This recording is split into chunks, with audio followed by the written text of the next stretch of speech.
Hi, you're here with us on Culture Chat Show. My name is Dr. Marquita Bird, and my co-host is Arjun Bakshi. Thank you for having us, and thank you for joining us today, everyone. Professor Bakshi and I both teach at San Jose State University in the Communication Studies Department. And we thought it would be a great project to have some conversations just between colleagues and with an audience where we talk about cultural issues in the United States. And so we cover various topics that have to do with race and gender and class. Today we're going to be speaking specifically about race and ethnicity. And we're going to be asking the question, are we beyond race? Absolutely. One of the interesting topics that came up in different social media posts that I read, in different articles and thought pieces on the newspapers, are we beyond race? It seems that ever since President Barack Obama was elected President of the United States in 2008, this has been a topic of discussion because it felt to some people that, hey, are there still barriers to a person's achievement of goals, success, whether monetary or otherwise, that are determined by the way they look, by who they were born as, or other things that are trapped within their body, their identity, or anything about them? And so then we come to this question and discuss it today, both of us. Are we post-racial or beyond race? What do those terms even mean? Exactly. As we were getting ready for the show, we talked about the fact that are we beyond race might be asking the question, are we at a point where we don't take into account race when we make decisions about jobs and school and that sort of thing? Or it also might mean, are we beyond racism? Are we no longer a racist society? So it can have several levels of meaning. That question does, which makes it kind of complex. Right.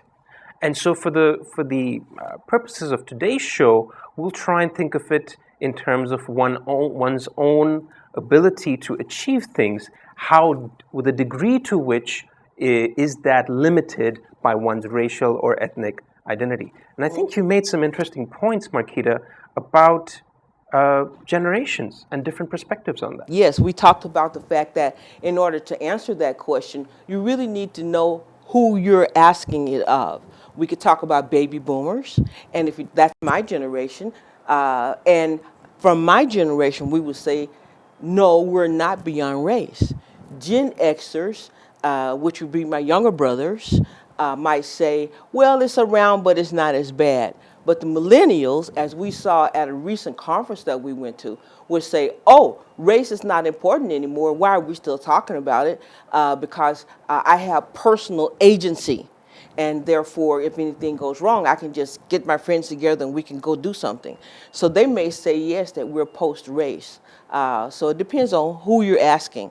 But for baby boomers, definitely. And I think because of covert and overt racism. Very good distinction. Yes. And since we're talking about distinctions, maybe it's good for us to dial back a little bit and get into this topic by beginning by talking about the two key terms, race and ethnicity. Now, we've talked about this, Marquita and I, that these two terms get used almost synonymously as if they mean the same thing, but they do not.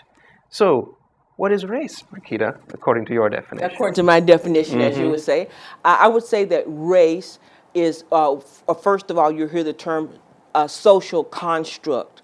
And that simply means a way that we talk about something.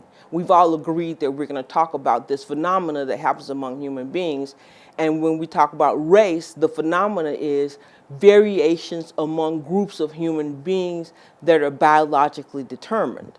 So when we say race of people, we usually mean biological differences that we use to describe various populations. Now, we do know from biogeneticists that there's no such thing as race. There's no such thing as race because we all carry the DNA. Every human being on the face of the planet carries the DNA of one woman. They've named her Eve and say that she was from the sub-Sahara in Africa and lived about 140,000 years ago. So, in fact, there is one race, human, and we're all actually brothers and sisters. But, of course, as most families will tell you, that doesn't necessarily mean there won't be conflict, and so we make those distinctions by how people look and their facial structure, their hair texture, skin color, that sort of thing. Absolutely. And if we can take since you talk about biology and genetics, there's no harm looking in terms of how scientists have grappled with this issue for so many centuries. I was sharing with you the other day that there was a time when scientists were debating the very fact that you just mentioned, are we one human race with variations on the theme in terms of things like hair color, cheekbones, skin tone, melanin, those things? Or, as some people were thinking, were we separate species altogether? It was Charles Darwin that was the first person to say, no, we are one species. And from then, people started examining, well, where do these differences come from, and so forth. But I think the way we talk about race today is complex because it gets muddled with politics. And so the way we categorize race in the US has a lot to do with our history of US census based on immigration populations coming through Ellis Island. Well, and in fact, it goes much further than that. We first started talking about race and emphasizing it during slavery. And the reason that we wanted to emphasize race during slavery was because we wanted the people who were slaves not to have coalitions with poor whites and other whites. So we made up this notion that white is better than black, and so therefore we will never come together. It's always been political, and it's been here from the start of the country. Absolutely. And I think, folks, what we're trying to show you is that though there is this basis of biological characteristics, the different things about us that make us look different from one another as groups of people, the infusion of political manipulation by state actors in many different countries, not just the US, let's be very clear, many different countries to enforce power structures within their countries, those governments created these categorizations and social narratives. And I love the term you used earlier, social construct. I think, Marquita, a lot of people, when they hear that term, they think that means it doesn't mean anything. But actually, it does. It has very real implications. Exactly. Yes. And so that would take us to the sister term of race, which is ethnicity. So we're talking here about two ideas. We're talking about under ethnicity, which is your beliefs, your values, your language, your dance, your food, all these things that make you you, based in part on ethnic origin, but enacted and performed through your ethnic identity, the two of which may not go together. To give you an example, I'm originally from the country of India. I'm American. So if I had a son tomorrow, he would be Indian American. But his ethnic origin is inflexible. He cannot change who his father is. But should he choose to identify closely, if at all, with the Indian cultural heritage, that is in his hands. And so that's where ethnic identity and ethnicity is a bit more fluid.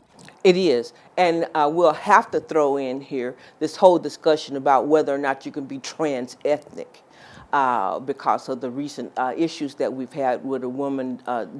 Rachel Dolezal. Thank you. I don't say her name well. I learned it. I practiced it. Who says that she identifies as black. And in fact, I think that you can be trans-ethnic because ethnicity is something that's learned. And millions, hundreds of millions of people came here from other countries and became American. The Irish became white. We have ethnic whites, Italians, Portuguese, we have here, Jews, etc., and so forth, that have ethnicity, and people can learn ethnicity. Yes, so I think you can be trans-ethnic. And my favorite story is when we came here to San Jose, my oldest son decided he was half Mexican. He met Mexican people. He loved them. I had to get a Mexican flag to fly in his room. He listened to the Spanish station. He doesn't even speak Spanish, and I thought that's cool. That's great. He came into contact with a whole new way of thinking and being, and he wanted to adopt part of it. That's the great part about being humans, that we can meet each other and we can pick and choose and adopt and share things from each other's ethnicity. It makes life exciting. It really does. It really does. And now that thankfully we've looked at these two terms, race and ethnicity, we've seen how they interrelate and how they're different. Yes, right. Comparison and contrast. I think let's get to the meat of it, this idea of being beyond race. So now that we know what race is, do we think that one's racial or ethnic identity can be a barrier in some ways or reduce one's potential? And I thought I'd share one quick story that I came across. Okay. There was a young man, and this was in the news during summer of last year, 2014, and what was happening was he was sending out resumes as an engineer or some sort of technical job description, and he was getting very few, if at all, positive replies. And his name was Jose, so Hispanic heritage. And so then he said, well, let me try one thing. And he changed the name Jose to Joe. He took the S out. And all of a sudden, the floodgates opened. Yes. And before you knew it, he had I think at least he had job offers. Several job offers. Absolutely. And so, I think it was troubling to some extent. Absolutely. Yes, and of course, he was using the same resume, same credentials. Exactly. Just one letter difference. Just the change in the name. In the name. So I think there's plenty of evidence to show that we are not beyond race, and that racism still exists. And the problem with that is that it reduces potential. Not the person's racial identity, that's what they carry with them, but how people respond to that racial grouping and ethnic identity can influence who we love, for example. Well, I can't love you because you're not in my racial group, or my people don't like your people. It influences who gets jobs. It influences what kind of salary you get. It influences what kind of health care you get. And those are things that should not be impacted by what group you come from. Absolutely. And, this relates to what we call in-group, out-group theory. In-group, we treat our in-group people who are like us, that we identify as being similar to us. What we do is we give them individual faults and successes. So if somebody in our group, fails and supposedly brings the group to shame, it's their fault, nothing to do with me. But if the out group has somebody that brings them failure and shame, then the entire group gets to blame, that all of you are like it. That is indicative of the entire group. And that is really at the heart of a lot of what these economic barriers are. And it's also educational barriers. I read a similar story. This was also last year, Chronicle of Higher Education. And so they did a sort of experiment where they sent out these emails to doctoral programs across the East Coast. And it was the same exact email. Hi, Professor so-and-so, I'd love to meet with you. I'm interested in this subject. Could I have a talk with you? I'd love to be a PhD student at your university. Something along that line. And they found across the board that people who were female, people who were of color, got much fewer responses, even though, just like in the previous case, the substance of the material was exactly the same. Right, and we're just talking about the name of the person. We're not even talking about seeing a picture of the individual. I must say, though, that can sometimes work in a positive way. For example, if a graduate program is seeking to diversify, for example, if they got my name, Marquita Bird, they usually assume I'm Mexican or some kind of Hispanic heritage, and will be excited. Hey, we can diversify our student population. Right. At least that's the way it works here. Absolutely. And Marquita, as a closing thought, I think I'd love to throw it to the story you were telling me about your friend in Denmark, because we've talked about where we are and the problems we're facing, but that story was create a lot of hope. Yes, so yes. I'd love to end with that. We were asking the question, what would it be like to actually be beyond race? What would that mean? I have a friend an African-American woman, professor who moved to Denmark about 3 years ago. And we had this interesting conversation one morning. She called me and she said, it's really a weird sensation to wake up every morning and not think about race. I thought, wow, how does that feel? And she says, well, I'm only getting used to that. And now I'm having to define myself in new ways. I'm having to think today about what are my goals? What do I want to accomplish today? And I don't have to think about any possible barriers. I asked her, did she feel like she was in free fall? Because basically the way you define yourself is no longer an issue. And so To be beyond race, I think would be that for all of us, that I can wake up this morning and not think about race, and I can think about the other things that I want to do as a human being. That really made me think, because every morning when I wake up, I do think about race. I think about who I am and what that means in America, and sometimes that gets in the way. So thank you for that story, Marquita, because that really does give us an idea of where things can be. And folks, a lot of this comes from what we call unconscious biases, and everybody has them, including us. No one is immune to them. And it comes from, a kind of anthropological fight or flight instinct. Ooh, this person looks different from me. They sound a little different. They talk in a different manner. They use different words. Their hands move differently. Their ways are different. Am I safe with them? But then that has to be overcome through conscious. Yes. So if the bias is unconscious, then our proactive communication should be conscious to, over time, override that no longer necessary instinct of ours. And so with that, folks, I think we can strive for a place and for creating that different kind of atmosphere where people can just, on the basis of their personal identity, accomplish whatever goals they set out to achieve. All right, everyone, and thank you so much for joining us today, Culture Chat.